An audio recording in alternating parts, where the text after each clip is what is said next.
Que a graça do Senhor Jesus Cristo, o amor de Deus, o nosso Pai, e a comunhão do Espírito Santo esteja com cada um de vocês. Amém?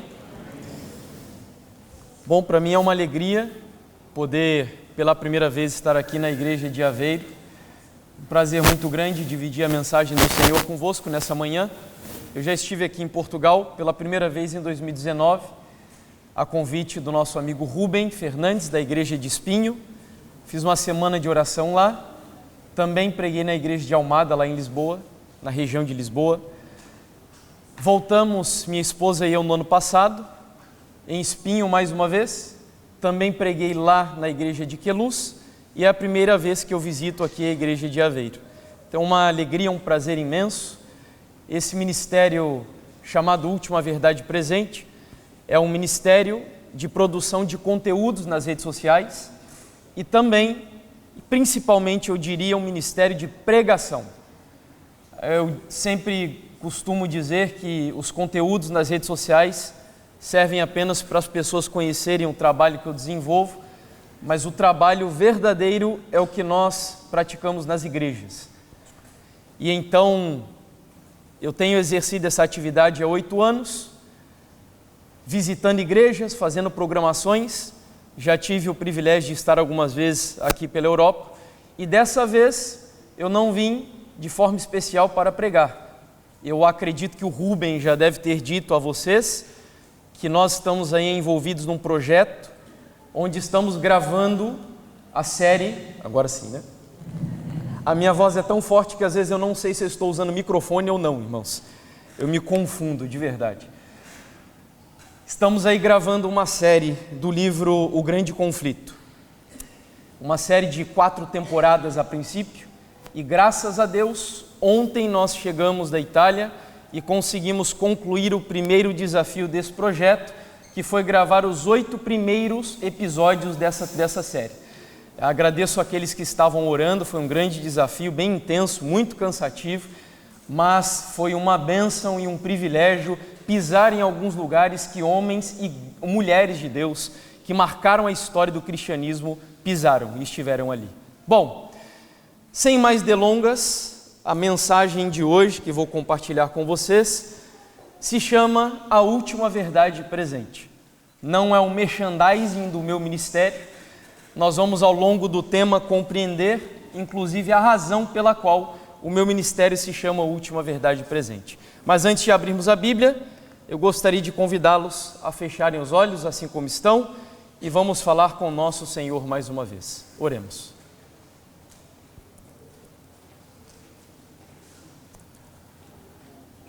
Querido Deus e eterno Pai, nós louvamos o Senhor pelo privilégio de podermos agora abrirmos a Tua Palavra e sermos alimentados pelo pão da vida.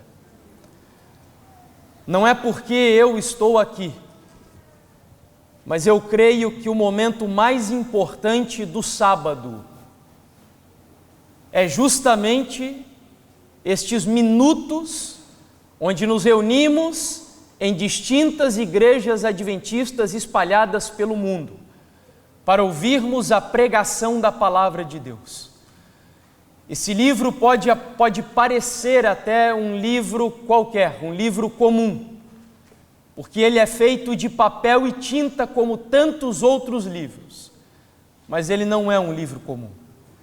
Quando nós abrimos este livro, a Bíblia Sagrada, as Escrituras, nós estamos abrindo aquela que eu creio e que nós, como adventistas, acreditamos ser a palavra do Deus Todo-Poderoso.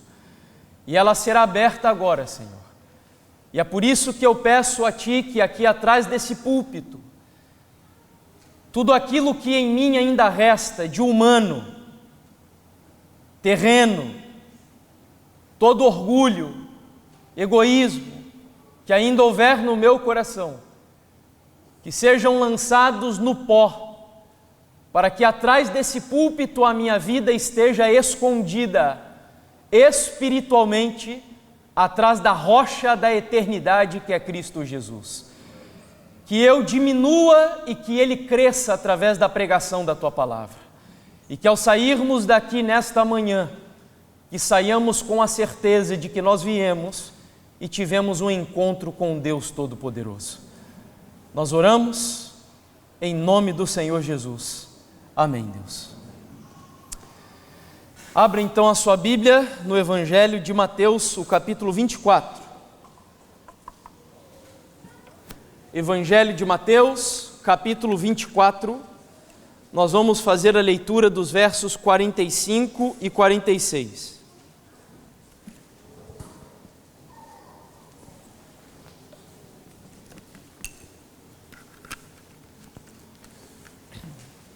Mateus, capítulo 24, versos 45 e 46.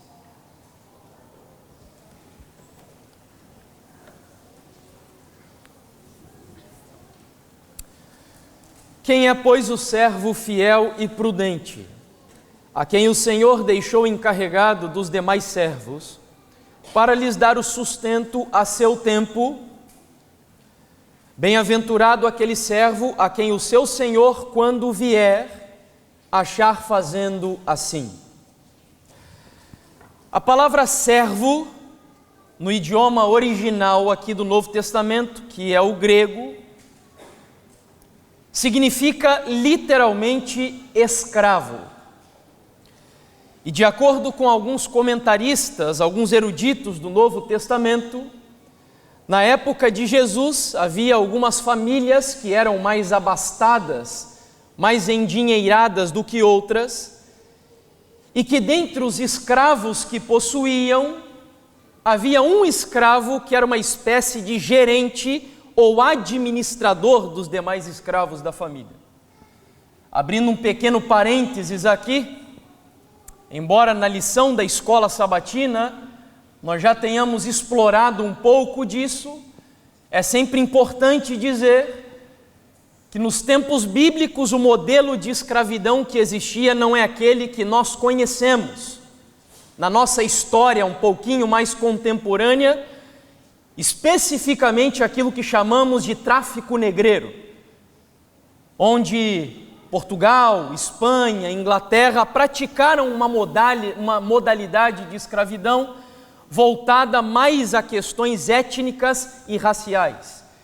E nos tempos bíblicos, embora houvesse sim escravidão, e em momento algum nós encontramos na Bíblia alguma declaração reprovando a escravidão, senão textos apenas orientando como os escravos deveriam ser tratados, é importante lembrar que a escravidão bíblica era um modelo diferente daquele que nós conhecemos. E então, nos tempos de Jesus, havia famílias que detinham escravos. E como eu disse, entre os escravos da família havia um administrador. E na ausência do chefe da família, o pai, o marido, quando ele se ausentava do lar, por razões diversas, esse escravo administrador era encarregado de alimentar e cuidar dos demais escravos da família. Porque as famílias tinham interesse de que os escravos estivessem bem nutridos, bem alimentados, robustos, a fim de exercerem bem as tarefas do lar. E por essa razão, esse escravo tinha a responsabilidade de cuidar dos demais escravos da família. Jesus então toma emprestado esse contexto social da época, a fim de ilustrar uma lição espiritual para a igreja, onde Ele é o Senhor, e se ausentou daqui dessa terra ao voltar para o céu. Mas Ele deixou cada um de nós que um dia fomos batizados, e para quem não sabe, o batismo não é apenas um banho de água, significando um novo nascimento, não.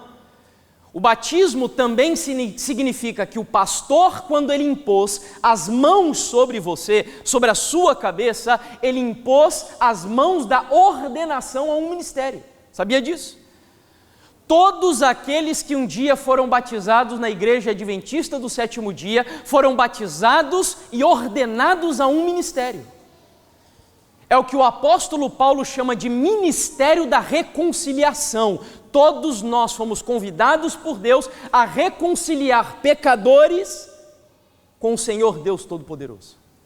Todos nós temos um ministério. E nesse sentido, Jesus diz que ao voltar aos céus, Ele nos deixou como escravos dEle, como servos dEle, encarregados de alimentar bem as pessoas que vivem no nosso mundo. Eu espero que você já esteja entendendo que o alimento aqui não é o alimento físico. Eu sei que nós temos sim responsabilidade e para isso temos ministérios dentro da Igreja Adventista do Sétimo Dia, como a ADRA e a ASA, que tem uma responsabilidade social de alimentar pessoas, de cuidar fisicamente daqueles que mais necessitam, é óbvio. Mas no contexto aqui, Jesus está apresentando uma realidade espiritual, onde o alimento significa, e você vai lembrar bem das palavras de Jesus no deserto da tentação, quando ele disse que não só de pão viverá o homem, mas de toda o quê? Palavra que sai da boca de Deus. Então o que Jesus está aqui dizendo é que nós, como escravos, como servos dele, na sua ausência, quando ele voltou para o reino dos céus, temos a responsabilidade de dar algum pão, algum alimento, alguma palavra, alguma mensagem especial para as pessoas que vivem na sua época. Eu não sei se aqui vocês também têm esse provérbio, mas lá no Brasil nós temos um provérbio que dizemos que pela manhã deveríamos comer como reis, no almoço como príncipes e à noite como mendigos. Isso serve para ilustrar a ideia de que há um alimento devido para cada época. E quando Jesus diz que os servos dele deveriam dar o sustento para o seu tempo, o que ele quer dizer é que há uma mensagem especial para cada geração do planeta Terra. E a pergunta é: qual seria a mensagem mais importante que nós, como adventistas do sétimo dia, vivendo no século 21, no ano de 2023, aqui em Portugal, na cidade de Aveiro, deveríamos dar às pessoas dessa região, ou dessa geração? O interessante é que Ellen White, comentando justamente essa passagem que nós acabamos de ler, e eu acho esse texto espetacular, ela diz assim: estes são os sábios e fiéis servos do Senhor, que dão o sustento a seu tempo à casa do Senhor. Estão declarando a verdade especialmente aplicável a este tempo. Como Enoque, Noé, Abraão e Moisés, cada um declarou a verdade para o seu tempo, assim hão de os servos de Cristo agora dar a especial advertência à sua geração. Meus amigos, esse texto me faz tremer, vibrar na realidade cada célula do meu ser. Porque imaginar que o bastão que uns dias esteve nas mãos de Enoque, Noé, Abraão, Moisés, João Batista e tantos homens e mulheres de Deus, hoje foi colocado nas suas mãos, eu não sei para você, mas para mim me faz sentir uma grande responsabilidade. E Ellen White diz que assim como cada um deles deu a mensagem especial para a sua época, ou seja, o alimento para o seu tempo, a nós também cabe a missão de entendermos qual é o alimento que as pessoas estão esperando para comer aí fora. Que pão seria esse? Que mensagem seria essa? A verdade é que os nossos irmãos evangélicos têm o costume de dizer que nós, adventistas do sétimo dia, inventamos uma expressão para justificar o senso de missão que nós temos como igreja, que é a expressão verdade presente. E eles dizem que isso é uma invenção dos adventistas do sétimo dia. Eu quero dizer a vocês que não. Primeiro, nós acabamos de ver em Mateus 24 o próprio Jesus expressando a ideia da verdade presente, ao dizer que há um alimento para cada tempo. Só que o apóstolo Pedro, ele vai agora conceituar essa ideia que Jesus apresentou lá no sermão profético de Mateus 24. E o apóstolo Pedro, em uma das versões bíblicas que temos em português, disse assim: por isso não deixarei de exortar-vos sempre acerca destas coisas, ainda que bem as saibais e estejais confirmados na verdade o quê? Presente. Ou seja, a verdade presente não é uma invenção da Igreja Adventista do Sétimo Dia, é um conceito bíblico, é uma terminologia bíblica e é teologicamente comprovado pela palavra do Senhor. De tal maneira que Pedro aqui está dizendo que não basta eu conhecer a verdade presente, eu devo estar confirmado nela. E você sabe o que significa estar confirmado na verdade presente? Significam 3 coisas. Você precisa conhecê-la, vivê-la e pregá-la. Somente assim nós estaremos confirmados nesta que é a verdade mais importante que existe para cada geração. E agora me ajudem. A verdade presente é a verdade mais importante para que momento da história? Para quando? Eu não estou subestimando a inteligência de vocês, tá bom? Não se preocupe. Eu só estou interagindo um pouquinho aqui para não virar um monólogo esse sermão. Para quando a verdade presente, ela é a mensagem mais importante? Para que momento? Para agora. Para o momento exato da história que vivemos. Isso é fundamental, sabe por quê? Porque a Bíblia fala, por exemplo, de um evangelho eterno.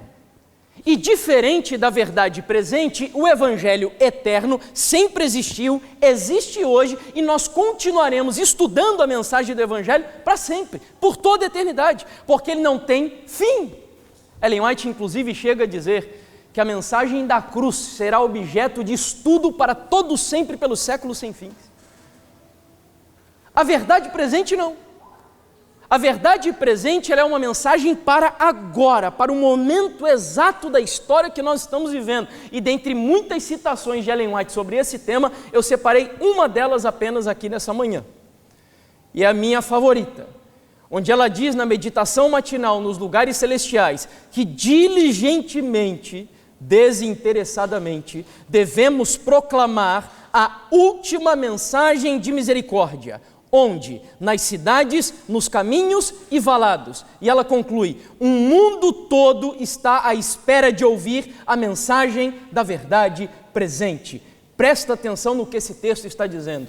As pessoas não estão aí fora esperando para ouvir mensagens do tipo teologia da prosperidade, teologia do coaching, mensagens psicoterapêuticas, batalha espiritual. Nós temos uma igreja que foi fundada lá no Brasil, eu sei que aqui na Europa também tem em alguns países, onde os demônios são entrevistados no púlpito das igrejas. E aí você olha para mim e se pergunta: mas irmão, se o texto diz que as pessoas estão esperando para ouvir a mensagem da verdade presente, por que então essas igrejas só vivem lotadas? Eu te explico. Não é o nosso tema de hoje. Eu tenho um sermão só falando sobre isso. É porque todo ser humano, intrinsecamente a sua própria natureza, tem necessidade, sabe do que? Religião. O ser humano, ele é naturalmente religioso. Deus nos criou com uma inclinação religiosa em nossas vidas. Tanto é que o livro de Eclesiastes nos diz que foi ele quem colocou a eternidade no coração de quem? Você lembra? Do homem, do ser humano. Nós não nos contentamos com aquela história que eu aprendi na minha infância, lá no Brasil. Nós tínhamos uma matéria no ensino básico, infantil, chamada Estudos Sociais ou Ciências Sociais. E nesta disciplina eu aprendi que o ser humano, ele nasce, cresce, se reproduz e morre. Me desculpe, nenhum ser humano se contenta com essa explicação para a vida. Todos nós temos necessidade de algo que nos dê significado, sentido, razão, propósito para viver. Isso é comprovado cientificamente, não é o meu tema aqui, como eu disse. Mas se você quiser conhecer um pouquinho mais sobre isso, estude os livros de Jung e de um dos psicoterapeutas mais espetaculares que eu li nos últimos anos, que é um psiquiatra chamado Viktor Frankl, o criador da logoterapia. E ele chegou à conclusão, dentro dos campos de concentração, ao observar pessoas que se comportavam de maneiras diferentes dentro do campo de Auschwitz, que é o mais terrível de todos, ele chegou à conclusão de que aqueles que melhor conseguiam lidar com o sofrimento eram aqueles que tinham algo que ele chamou de sentido de vida. E sentido de vida nada mais é do que religião. Religião. E por essa razão, todo ser humano vive de um lado para o outro, correndo atrás de algo que dê significado para a sua vida. Trabalho, dinheiro, sexo, drogas, bebidas, relacionamento, viagens e etc. E muitos vão para quaisquer religião ou religiões. E é por isso que as igrejas vivem cheias. Só que Ellen White diz aqui bem claro, de acordo com o que vemos pela palavra, que o mundo todo, na verdade, está esperando para ouvir a mensagem da verdade, o quê? Presente. É isso que as pessoas estão esperando. A verdade presente. Eu vou abrir um pequeno parênteses aqui, eu acho importante para nós entendermos a seriedade do que estamos tratando. Porque algumas pessoas chegam para mim e dizem assim: irmão Jefferson, eu passo o ano inteiro, a metade do ano pelo menos eu passo fora da minha casa. Dormindo em travesseiros diferentes, comendo comidas diferentes, em lugares diferentes, às vezes em lugares espetaculares e outros nem tão bons. Com pessoas diferentes, culturas diferentes e por aí vai, longe da minha esposa muitas vezes. E alguns chegam para mim e me perguntam: irmão, você não se cansa dessa vida? Essa vida de missionário, essa vida de pregador, de um dia estar num lugar e daqui a pouco está no outro, você não se cansa disso? E eu digo: amigos, eu não tenho nem direito de me cansar como um missionário e um pregador da palavra. Porque a maneira como eu vivo hoje como pregador do Evangelho é muito mais cômoda do que a forma como os meus antepassados viveram ao anunciar a mensagem do Senhor. Hoje eu tenho um avião que me leva de um lado para o outro rapidinho, de maneira confortável, tenho um carro, tenho WhatsApp para falar com a minha esposa quando eu fico longe dela. E a pergunta então é a seguinte: o que fez ao longo da história da igreja com que homens e mulheres dessem a vida pela pregação do Evangelho? O que será que motivava essas pessoas? Não sei se você nunca se perguntou isso. Pessoas a deixar o seu conforto, a sua família, o seu lar, o seu trabalho, para anunciarem o Evangelho em lugares inóspitos, difíceis e muitas vezes em condições terríveis de se viver. Um dos últimos lugares que nós visitamos agora, gravando o documentário, foi a prisão mamertina do apóstolo Paulo, onde ele ficou em Roma. Meus amigos, ali dentro daquele lugar eu fiquei refletindo um pouco sobre o que esse homem enfrentou ali, por amor a Cristo, por amor ao Evangelho, onde ele escreveu a carta de 2 Timóteo para chegar até nós hoje e nos trazer tanta esperança para o porvir. E a pergunta é: o que levou esses homens a darem a vida pela pregação da mensagem mais especial para a época que eles viveram? Eu tenho uma tese aqui, eu quero compartilhar essa tese com vocês rapidamente. E a minha tese começa aqui em Romanos capítulo 10, no versículo 13, onde Paulo vai dizer assim: porque todo aquele que invocar o nome do Senhor será o quê? Salvo. O que significa dizer que a condição primária para uma pessoa ser salva é que ela invoque o nome de quem? De Jesus, o nome do Senhor. O que me leva também a concluir que todos aqueles que não invocarem o nome de Jesus estão o quê? Estão o quê? Perdidos. Eu sei que isso não é muito politicamente correto falar na sua geração, que é a geração do pluralismo religioso. É a geração que diz que Deus é um só e não importa a placa da igreja, porque todos os caminhos te levarão ao mesmo Deus. Mentira. O cristianismo é a religião mais... Eu não estou falando de adventismo aqui agora, vamos sair um pouco para fora das portas da igreja adventista, eu estou falando de cristianismo. E o cristianismo é a verdade absoluta com V maiúsculo. Porque o cristianismo diz que não tem um caminho, o cristianismo diz que tem o caminho, a verdade e a vida, e é o Senhor Jesus Cristo e ninguém mais. E eu sei que isso não é politicamente correto dizer em nossa geração. Mas Paulo tinha a consciência de que todos aqueles que não conhecem o nome e não invocam o nome de Jesus estão perdidos. Isso fazia Paulo. Sair do seu conforto, do seu aposento, da sua comodidade para anunciar o Evangelho em outros lugares. E não era só Paulo. Vejo aqui, por exemplo, Hudson Taylor, missionário na China. A China, um país ateu, perseguidor da fé cristã, até os dias de hoje, cristãos que vivem lá têm muitas dificuldades nesse país. E Hudson Taylor, justificando a sua ida para pregar o Evangelho na China, vejam o que ele disse: eu jamais pensaria em ir para a China se não cresse que os chineses estão perdidos e necessitados de Cristo. Um dos exemplos que mais me tocam é o desse homem chamado John Knox, reformador escocês. Esse homem estava tão comprometido com a pregação da verdade mais importante para a sua época, que era a mensagem da reforma, que muitas vezes ele ficava sem comer por dias, de tal forma que a sua esposa certa vez chegou a ele e disse assim: meu amor, venha comer. Ao que então ele respondeu: como eu posso comer com o meu povo padecendo? Eu tenho que orar: ó Deus, dá-me a Escócia ou eu morro. Quantos de vocês já oraram dessa maneira por Portugal ou por Aveiro? Vocês, meus amigos do Brasil e de outros países, Angola, e de outros países da África que estão aqui, que migraram para esse lugar. Quantos de vocês e de nós já clamaram assim por estas terras que acolheram vocês aqui, nesse país? Ó Deus, entrega esse país nas minhas mãos, Deus, ou eu morro. Entrega, Deus, o bairro onde eu moro, o distrito onde eu moro, a freguesia onde eu moro. Deus, entrega esse povo nas minhas mãos, Deus, ou eu morro. Para vocês terem ideia, na época de John Knox, a Escócia estava em guerra contra a rainha da Inglaterra, contra a Inglaterra. E a própria rainha da Escócia, que na ocasião era católica, disse que tinha mais medo das orações de John Knox do que os canhões da rainha da Inglaterra.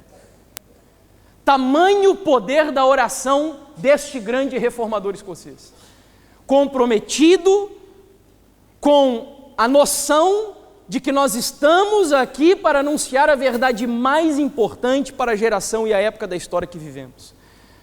O outro homem que me inspira é um pioneiro adventista do sétimo dia, que é o pastor John Nevins Andrews, o primeiro missionário da igreja adventista enviado inclusive aqui para a Europa, na Basileia, para desbravar o continente europeu com a mensagem adventista. Se vocês estão aqui hoje como adventistas do sétimo dia, foi graças a esse homem, John Nevins Andrews, que deixou metade da sua família na sepultura nos Estados Unidos, que veio a este continente com uma filha de 8 anos e um filho de 12 anos, anunciar a mensagem do advento, vivendo em condições insalubres, difíceis e comendo muito mal, tanto é que morreu muito cedo. Ele morava no porão de uma casa e dividia o aposento com uma impressora, porque ele pregava cerca de 3 vezes por dia e à noite, nas horas que lhe restavam, ainda com sono, ele aproveitava para escrever artigos para a revista adventista dos Estados Unidos e aqui também na Europa, que eles começaram a imprimir. E já no final da sua vida, com tuberculose, delgado, fraco, incapaz de escrever, no seu leito de morte ele chama o seu filho e ele diz: filho, eu quero escrever o último artigo para a igreja adventista lá dos Estados Unidos. E num trecho do artigo, ele disse as seguintes palavras: nunca me impressionei mais com a importância da obra na qual estamos empenhados no tempo presente. O meu coração está preso a ela, e numa obra tão sagrada eu alegremente gastaria e me deixaria gastar. Veja só que exemplo fenomenal, irmãos. Essas pessoas que me perguntam se às vezes eu não me canso, quando eu leio essa frase de Andrews, eu digo para elas: amigos, eu tenho prazer em gastar a minha vida na pregação do Evangelho. Se for para eu me gastar, porque é verdade, que nem eu saí de lá do Brasil, eu moro na região sul, uma região mais fria, estava 3 graus no dia que eu vim aqui para Portugal, nós chegamos aqui, estava bastante quente, isso é muito comum para mim. De repente eu estou num lugar muito frio, e eu chego num lugar muito quente, e durmo muito tarde, tenho que acordar cedo, de madrugada, às vezes não como tão bem, e é muito normal eu acabar ficando debilitado, com a saúde debilitada, normal. Mas quando eu vejo essas palavras do pastor Andrews, eu me motivo, porque é melhor eu gastar a minha vida no altar do Senhor do que gastar a minha vida no mundo lá fora. E ele ainda conclui: almas estão perecendo, as quais agora estão sendo alcançadas. O tempo para o trabalho é curto, e a noite em que ninguém pode trabalhar está próxima. Vejam então, para a gente concluir e fechar o parênteses aqui, o que motivava esses homens e mulheres de Deus a pregar a mensagem mais importante nas suas épocas era a consciência de que, destituídos da verdade presente, as pessoas que vivem na sua geração estão perdidas. Se Jesus voltasse hoje, onde estariam os seus colegas de trabalho, que não estão aqui? Onde estaria o seu pai e a sua mãe, seu irmão, seus amigos da escola, os seus vizinhos que você gosta? Onde eles estariam hoje? Voltando aqui agora à questão da verdade presente, vou passar rapidamente por isso. Eu quero mostrar a vocês que a verdade presente não é algo exclusivo da nossa geração, não. Se nós viajássemos aqui em cada geração da história da igreja, nós veríamos que em cada época Deus enviou uma mensagem especial. Aqui, por exemplo, nós começamos com Adão. Foi a primeira vez que Deus enviou uma verdade presente, depois da queda. É o que nós chamamos de proto-evangelho, em Gênesis 3, versículo 15. Você lembra do texto? Quando Jesus disse: porém inimizade entre ti e a mulher. Mas passados 1656 anos depois, chegamos na época de Noé. E agora a verdade mais importante que Noé deveria pregar na sua geração por 120 anos, qual era? Você lembra? Qual foi a mensagem que Noé teve que pregar durante 120 anos? Que o mundo seria destruído por águas de quê? Dilúvio. Avançamos um pouco mais, chegamos na época de Abraão. E a verdade mais importante que Deus enviou para Abraão e repetiu várias vezes é que através de Abraão, Ele daria a Abraão uma grande nação. Na época de Moisés, a verdade mais importante é que Deus libertaria o povo do Egito e os levaria para uma terra que mana leite e o quê? Mel. Esses dois aqui são os personagens que mais me ajudam a entender como a verdade presente é exclusiva para cada época. Porque enquanto Esdras dizia para o povo: vá para a Babilônia, essa foi a verdade presente na época de Esdras. Não resistam ao rei Nabucodonosor. Nabucodonosor é o meu servo, disse Deus, eu vou usá-lo para repreender vocês. Portanto, a mensagem de Esdras é: vá para a Babilônia, de Jeremias, vá para a Babilônia. Mas 70 anos depois do cativeiro babilônico, a mensagem de Esdras era diametralmente oposta à mensagem de Jeremias. Enquanto Jeremias dizia: vá para a Babilônia, Esdras dizia: sai de Babilônia, volte para Jerusalém. E assim, em cada época da história, Deus enviou uma mensagem especial. João Batista, arrependimento e a primeira vinda de Jesus.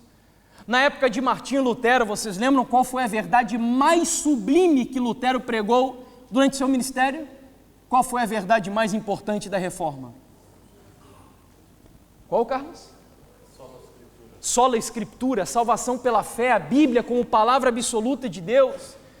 Meus amigos, e perambulando lá por Roma, visitando alguns lugares para gravar esse documentário, nós vimos cada coisa que me fez entender a importância daquilo que esses homens fizeram. Quando nós chegamos na igreja que fica a chamada Escada Santa, que os fiéis sobem os degraus daquela igreja de joelhos, crendo que ali receberão uma indulgência plenária para o perdão total dos pecados deles, que inclusive Lutero subiu na escadaria daquela igreja. Nós chegamos ali para fazer uma gravação. E sabe o que estava acontecendo? Um grupo de freiras estava subindo aquelas escadas de joelhos. Eu registrei aquela cena. Foi um dos momentos que mais me doeu o coração, ver aquelas pessoas acreditando que aquelas obras humanas, aquele ritual humano, seria capaz de dar a elas o perdão e a salvação que só Jesus é capaz de oferecer. E quando Martinho Lutero descobre uma Bíblia acorrentada na biblioteca de Erfurt, a universidade onde ele pregava, onde ele estudou, onde ele começou a mudar a sua vida e a nossa vida até os dias de hoje, ao subir aquela igreja de joelhos, ele ouve uma voz que mudaria completamente a história do cristianismo em todo o mundo. E a voz dizia para ele o seguinte: Lutero, o justo viverá pela fé. E Lutero agora se torna o grande bandeirante da mensagem protestante que inundaria o mundo com a glória do Senhor. E a mensagem era: você não precisa de papa, não precisa de padre, não precisa de indulgências, não precisa ir para Roma, não precisa de nada, porque a salvação é um dom gratuito de Deus. Que bálsamo para aquela geração. Verdade presente? Esse homem aí que vocês conhecem muito bem, Guilherme Miller, qual foi a mensagem mais importante que Miller pregou na sua geração, que fez com que ele deixasse a sua fazenda para pregar essa mensagem? Qual foi? o segundo advento, a segunda vinda do Senhor Jesus. Até que então, nós chegamos onde me interessa aqui para o nosso sermão de hoje. Esse ato de tempo, que nós chamamos de tempo do fim, ou fim dos tempos, ou últimos dias, como preferir, ou consumação dos séculos. E a pergunta que ainda está suspensa aqui no nosso tema é: qual é a mensagem mais importante para a história desta geração, a minha e a sua geração? Porque eu não sei você, eu acredito de todo o meu coração que em nossa geração nós veremos Jesus rasgando as nuvens dos céus e voltando em poder e grande glória. Eu acredito nisso. E é por isso que eu tenho dedicado a minha vida a esse ministério. Eu esqueci de dizer, eu não sou pastor da Igreja Adventista do Sétimo Dia. O meu ministério é um ministério voluntário. Eu me dedico a ele. Em novembro, completará 8 anos. Me dedico a ele. E alguns ficam curiosos, né? Mas então como é que você vive? Eu estou 8 anos vivendo pela fé, sustentado por Deus, com pessoas que doam ao ministério, que ofertam de maneira voluntária. E é assim que eu tenho vivido durante esse tempo, porque eu escolhi, junto com a minha esposa, até por uma dívida que eu tenho com Deus, pregar nessa igreja, para a igreja que eu amo, e para os meus irmãos que eu amo, e fora dessa igreja também, a maior esperança da minha vida, que é ver Jesus Cristo voltando nas nuvens dos céus. Qual é então a mensagem mais importante agora para o tempo do fim? Eu não vou ter tempo de passar por isso daqui com vocês, nós vamos precisar saltar esse tópico da mensagem, mas eu lanço um desafio especialmente para os jovens daqui dessa igreja, que é o desafio de você conhecer a sua geração.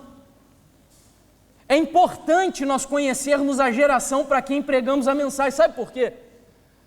Hoje nós temos 2 extremos dentro da Igreja Adventista do Sétimo Dia. Nós temos o extremo daqueles que conhecem a mensagem, mas não conseguem comunicá-la porque não conhecem a geração que vivem. Querem comunicar a verdade presente da mesma maneira que se comunicava há 30, 40 anos atrás. Tanto é que hoje dentro da igreja nós temos umas 4 gerações convivendo ao mesmo tempo, onde os mais idosos querem matar os mais velhos e os mais novos, e os mais novos querem enforcar os idosos da igreja, não é assim? É uma guerra dentro da igreja adventista. Um choque geracional. Porque alguns não entendem que também é importante você conhecer a sua geração. Comunicar o Evangelho hoje não é a mesma coisa do que você comunicar o Evangelho há 40 anos. Aliás, aqui na Europa, de maneira especial, vocês vivem em um continente que cada vez mais está adotando o secularismo como visão de mundo. Onde muitos jovens olham para a Bíblia e já não creem mais como nós acreditávamos há alguns anos, porque o seu pai disse para você que a Bíblia é a palavra de Deus. Não, os jovens hoje querem saber, me prove que a Bíblia é a palavra de Deus. E eu não acho isso errado, é muito bom. Somos nós que devemos aprender a comunicar o Evangelho da maneira correta para essa geração. Então, um extremo são aqueles que têm a verdade presente, mas não são capazes de comunicá-la. E o outro extremo são aqueles que conhecem a geração, estudam sobre pós-modernidade, pluralismo, relativismo e etc., conhecem a geração que vivem, mas ao comunicarem a mensagem para essa geração, sabe o que fazem? Sacrificam a mensagem. E aí pregam qualquer coisa. Um falso evangelho. Para evitar esses 2 extremos, nós precisamos conhecer a mensagem e conhecer a geração que vivemos. E aí está um livro que eu sugiro. O livro se chama A Verdade. O organizador desse livro é um teólogo protestante muito respeitado no mundo teológico evangélico, chamado D.A. Carson, Donald Carson. E no primeiro capítulo do livro, ele já dá algumas características da nossa geração, dizendo que vivemos em uma geração onde o movimento da morte de Deus se tornou popular. A famosa frase de Nietzsche, você lembra? Deus está morto. Se tornou popular nessa geração. Você vive também na geração do pluralismo religioso, como eu já disse. A geração que, de acordo com o terceiro tópico, dá muito valor para a imagem. Imagem. Não basta você ter só o conteúdo, você precisa apresentar esse conteúdo num rótulo também palatável. É lógico que ao apresentar um rótulo palatável, você não vai sacrificar princípios, mas você precisa ter o conteúdo e precisa ter uma imagem correta, coerente. É por isso que a Igreja Adventista do Sétimo Dia, eu amo essa igreja, é uma igreja extremamente preocupada com a ética, com a organização, com a imagem que essa igreja tem perante o mundo lá fora. E isso existe em todo o mundo corporativo, meus amigos. Ou você acha que o Starbucks, eu acredito que aqui também isso existiu, começou a colocar o seu nome nos copos deles porque eles gostam de você? Não. É porque o Starbucks compreende, até mesmo por métodos e estudos do marketing e publicitários, que as pessoas não compram produto, as pessoas compram, sabe o quê? Valores. Valores que estão identificados com elas mesmas. Valores. Então a Igreja Adventista e você, no ato de comunicar o Evangelho e a verdade presente dessa geração, precisa ter o conteúdo certo, mas também a imagem certa. Porque essa é uma geração que se preocupa com a imagem. Poderia citar muitos outros exemplos aí, eu vou passar aqui por isso. Esse é um outro livro escrito por um pastor adventista, que é o pastor Douglas Reis, chamado Explosão Y, onde ele também em um capítulo vai traçar várias características da sua geração, para você conhecê-la. Mas agora vamos responder a pergunta que eu deixei até agora suspensa. Qual é a verdade mais importante para a geração que nós vivemos? Qual é o pão, qual é o alimento que nós como escravos de Jesus devemos dar às pessoas aí fora? Sabe qual é? Se nós fazemos aquilo que na teologia chamam de paralelo linguístico e gramatical, esse texto é repetido várias vezes. E será pregado o evangelho, ou este evangelho do reino a todo mundo, para testemunho de todas as nações, e então virá o fim. Mas a pergunta é, qual evangelho? Que evangelho é esse? Nós temos mais de 30 mil igrejas cristãs espalhadas hoje pelo mundo. Cada uma delas pregam o seu evangelho. E a pergunta é, que evangelho do reino é este que deveria ser pregado para que o fim viesse? A resposta está aqui, ó. Quando João, na ilha de Patmos, ele escreve o capítulo 14 do Apocalipse. Ele vai reproduzir praticamente as mesmas palavras de Jesus em Mateus 24, mudando apenas uma coisinha ou outra. E ele diz, vi outro anjo voando pelo meio do céu, tendo um evangelho, o quê? Eterno. Então Jesus falou do evangelho do reino, João fala do evangelho eterno. Jesus disse que o evangelho do reino deveria ser pregado, João disse que o evangelho eterno deve ser pregado. Jesus disse que o evangelho do reino deve ser pregado a todas as nações, João disse que o evangelho eterno deve ser pregado a cada nação, tribo, língua e povo. Conclusão, sabe qual é o evangelho que deve ser pregado em nossa geração, para que o fim venha, que é a verdade mais importante para a sua época? Sabe que mensagem é essa? A mensagem dos 3 anjos de Apocalipse 14, versículo 6 até o versículo 12. E a Igreja Adventista do Sétimo Dia, eu quero mostrar para vocês, está extremamente comprometida com essa missão desde os seus primórdios. Aqui, por exemplo, na década de 1850, o pastor Andrews já havia dito, no tempo presente nenhuma porção das Sagradas Escrituras interessa mais profundamente a Igreja de Cristo do que Apocalipse 14. Avançamos para o século 20, 1936, será que a igreja mudou? Pastor Francis Nichol agora vai dizer, a pedra de toque de nossa pregação são as 3 mensagens no livro do Apocalipse. O capítulo 14 proveu a nota tônica para o nosso movimento desde o seu início e agora. Após a passagem de todos esses anos, essas 3 mensagens têm ainda maior significado do que nunca antes. Então veja, século XIX, século XX, a igreja mantém a sua consciência missionária. E no século XXI? Porque hoje as coisas mudaram muito. A cultura mudou. A geração mudou. Será que a igreja mudou o seu foco missionário? Aí é a declaração do documento adventista, pelo menos em português, mais atual, teológico, publicado.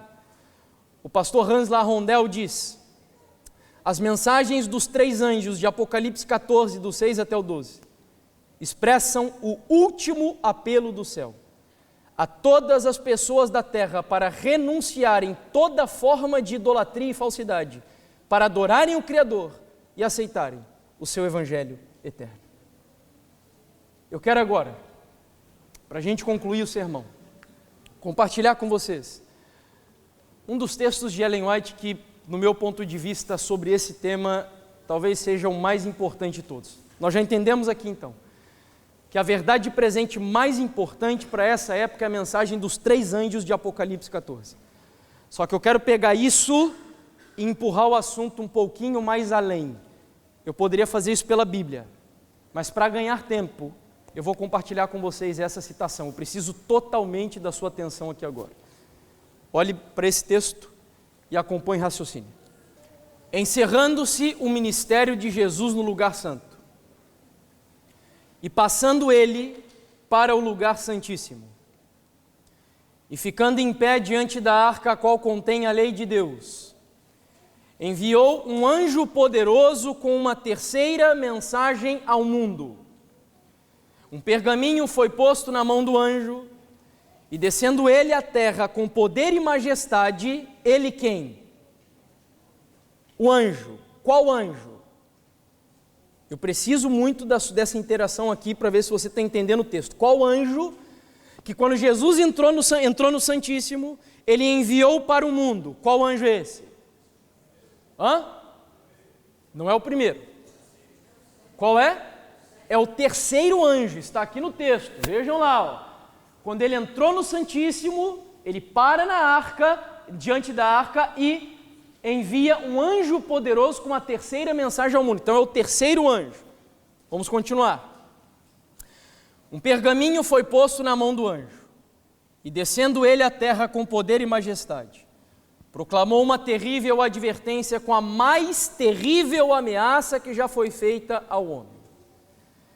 Esta mensagem estava destinada a pôr os filhos de Deus de sobreaviso, mostrando-lhes a hora de tentação e angústia que diante deles estava.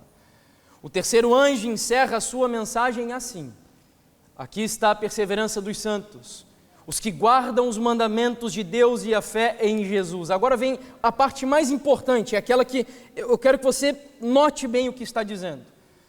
Ao dizer ele quem? Qual anjo? O terceiro anjo. Ao dizer ele, estas palavras aponta para o santuário celeste. A mente de todos os que abraçaram esta mensagem, qual mensagem? Do terceiro anjo, é dirigida ao lugar santíssimo, onde Jesus está em pé diante da arca, fazendo sua intercessão final por todos aqueles por quem a misericórdia ainda espera e pelos que ignorantemente têm violado a lei de Deus. Se você não entendeu o que ela disse aqui no texto, eu vou tentar ilustrar isso para facilitar para você. O que ela disse é que até um dado momento da história, 1844 nós já sabemos, Jesus esteve no compartimento santo. Em seguida ele entra no Santíssimo e o texto diz que ele para diante da Arca da Aliança. Ao parar diante da arca, ele pega um pergaminho, coloca nas mãos do anjo. Que anjo mesmo que eu esqueci aqui agora? Que anjo que é? O terceiro anjo. E ele entrega o pergaminho nas mãos do terceiro anjo e diz: anjo, voe ao planeta Terra e envie a última mensagem de misericórdia aos habitantes do mundo.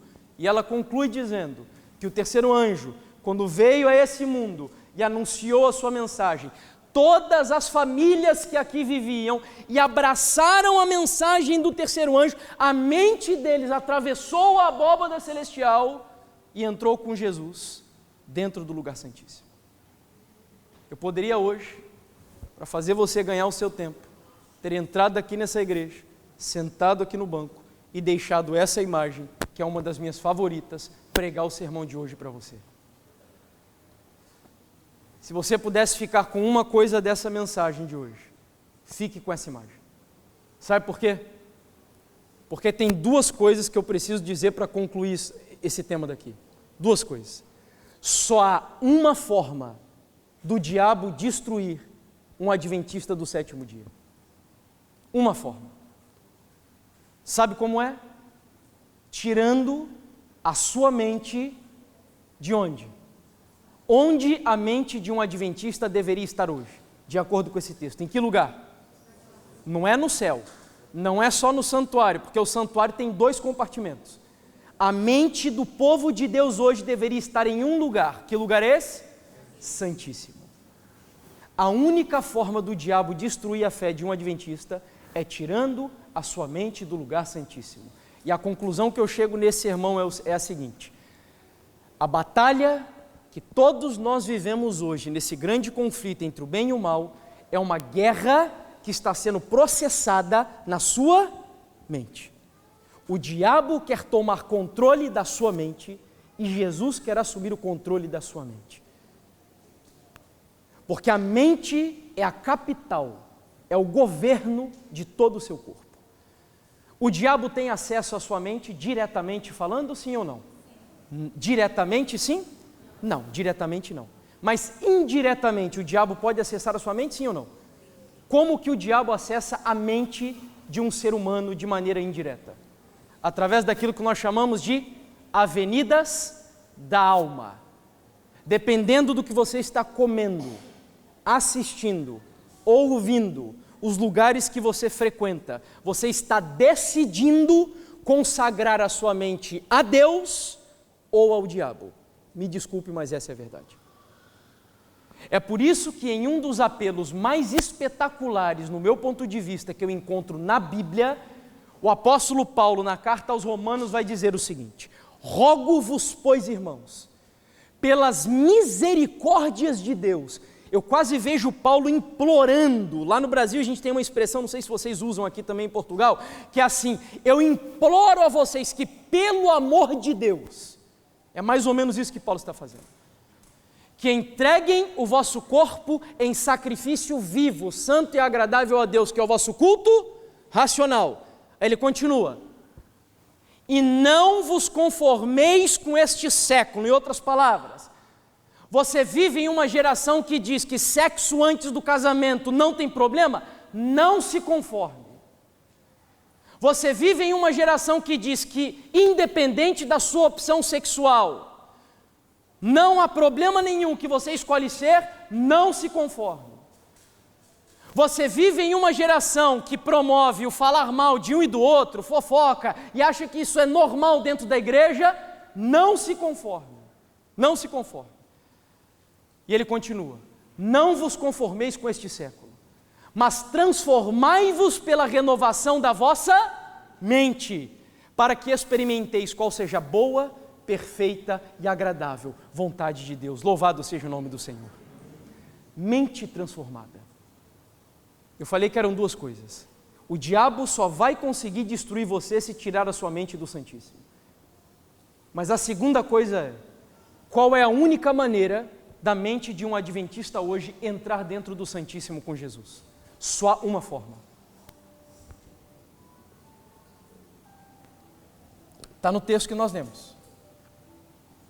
Qual é a única maneira da mente de um cristão hoje estar dentro do Santíssimo com o Senhor Jesus?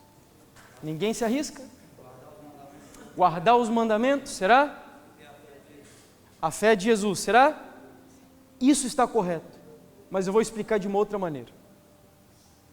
No texto que nós lemos de Ellen White, nós vimos que quando Jesus entrou dentro do Santíssimo, Ele mandou aqui para a terra, que anjo mesmo? O terceiro anjo, não foi? E aí o texto disse que todas as famílias aqui da terra, que abraçaram a mensagem do terceiro anjo, ou seja, que vivem a mensagem do terceiro anjo, que estudam a mensagem do terceiro anjo, que pregam a mensagem do terceiro anjo, a mente dessas pessoas entrou com Jesus no lugar santíssimo. Então a única maneira de você hoje, pela fé, viver dentro do Santíssimo com Jesus é conhecendo, vivendo e pregando que mensagem? A mensagem do terceiro anjo. Esta é a verdade mais importante para a sua geração, a verdade presente. E eu não tenho tempo de explicar para vocês aqui hoje o que é a mensagem do terceiro anjo, mas é isso daí. Isto é a mensagem do terceiro anjo. É isso. Eu concluí essa imagem a partir de de um estudo profundo, durante muito tempo, da Bíblia e dos livros de Ellen White. E se nós, como adventistas do sétimo dia, entendêssemos isso daqui, não existiria fanáticos e liberais dentro da igreja. Sabe por quê? A mensagem do terceiro anjo é a mensagem mais completa que Deus já enviou para os seres humanos. Muitos pensam que pregar a mensagem do terceiro anjo é só falar de profecias. E aí nós temos aqueles que só falam de besta, só falam de chifre, só falam de, enfim, só de desgraça, de... A mensagem do terceiro anjo, ela é o corpo, de acordo com Ellen White. Mas o corpo tem um cabeça, o corpo tem coração, o corpo tem as pernas, o corpo tem também um braço direito. Qual que é, por exemplo, o braço direito da mensagem do terceiro anjo, de acordo com o que nós vemos aí? Qual que é a mensagem do quê? De saúde. E aí dentro da igreja nós temos hoje dois extremos. Nós temos aqueles que parecem mais militantes veganos dentro da igreja, que acha que a igreja adventista do sétimo dia existe para falar de saúde, e faz congresso de saúde, aula de culinária, feira de saúde, e sobe no púlpito e fala de saúde, mas a pergunta é, cadê a mensagem? Nós não somos um hospital. Ela diz que a mensagem de saúde é a cunha de entrada, é o braço direito, mas não é a mensagem. Só que nós temos o outro extremo. O outro extremo são aqueles que, se pudessem, pegariam o braço, arrancariam do corpo e mandariam lá para o quinto dos infernos. Dizendo, né, aquele povo que diz assim, eu não sou salvo pelo que eu como, pelo que eu bebo, já ouviram esse aí? Então não importa, são os extremos. Se nós entendêssemos essa mensagem, não haveria divisões dentro da igreja adventista do sétimo dia. É a mensagem mais completa que Deus nos deu. Eu precisaria de uns 15 sermões pelo menos para explicar para vocês essa mensagem. Eu inclusive gravei no ano passado, no estúdio que o Rubem tem lá na região onde ele mora, eu gravei o estudo sistemático da mensagem dos três anjos. Ele já publicou no canal dele, Fé e Evidência, eu estou publicando no meu paulatinamente. Estou publicando aos poucos. Mas essa é a mensagem. E eu concluo, lendo essa citação, a última da mensagem de hoje. Por que será que Jesus não voltou? Ellen White diz: se todos os que trabalharam unidos na obra, em 1844, tivessem recebido a mensagem do terceiro anjo, proclamando-a no poder do Espírito Santo, o Senhor teria poderosamente operado por seus esforços. Caudais de luz ter-se-iam derramados sobre o mundo. Haveria anos que os habitantes da terra teriam sido avisados. A obra final estaria consumada e Cristo teria vindo para a redenção do seu povo. Sabe o que esse texto me leva a concluir? Sabe por que Jesus ainda não voltou? Porque, infelizmente, nós ainda não temos uma igreja unida, uma igreja extremamente comprometida. E eu me refiro a membros agora, unidos, na missão de anunciar ao mundo a mensagem do terceiro anjo de Apocalipse 14. Porque, de acordo com o que ela disse, se isso tivesse acontecido em 1844, o mundo todo já teria sido iluminado com a glória do Deus Todo-Poderoso. E eu acredito, e esse é o desafio para mim e para você aqui nessa manhã. Eu não sei você, amigos, mas eu estou cansado de viver nesse mundo. Estou cansado. Muitos de vocês aqui sabem, durante a pandemia, além dos muitos conhecidos que nós perdemos, amigos, irmãos de igreja, muitos de nós enfrentamos ainda desafios. Eu enfrentei um grande desafio com a minha esposa. No meio dessa pandemia terrível, a minha esposa ainda descobriu um câncer de mama, e muitos de vocês sabem da nossa história. Talvez não todos, mas muitos sabem. E foi um dos grandes desafios que nós tivemos na nossa vida. Uma grande decepção, inclusive. Coisas que nós planejávamos, tiveram que ser adiadas, algumas situações que mudaram radicalmente. Além disso, parentes que faleceram, o caso do meu avô. É provável que muitos de vocês tenham perdido amigos, irmãos, familiares. Eu estou cansado de viver nesse mundo. E eu acredito, e eu almejo de todo o meu coração, que nessa época da história da Igreja Adventista do Sétimo Dia, que nós como cristãos, aqui nesse país, no mundo que vivemos, que nós assumamos o compromisso de estudar essa mensagem, de viver essa mensagem, de pregar essa mensagem e permitir que através de nós, que em nós, esse país e o mundo inteiro seja iluminado com a glória do Deus eterno e todo-poderoso. Que as pessoas conheçam a mensagem mais importante que Deus enviou para essa época, a mensagem do terceiro anjo. Eu oro para que daqui dessa igreja, Deus levante homens e mulheres que anunciem essa mensagem com intrepidez, com fé, com coragem, mas que acima de tudo, que vivam a mensagem do terceiro anjo e que a mente de vocês, a minha mente, seja consagrada no altar do Senhor e que nem o diabo, com toda a sua força das trevas, sejam capazes de nos desviar do lugar santíssimo. Que você e eu vivamos pela fé lá dentro com o Senhor Jesus, até que Ele venha, em nome de Jesus. Amém.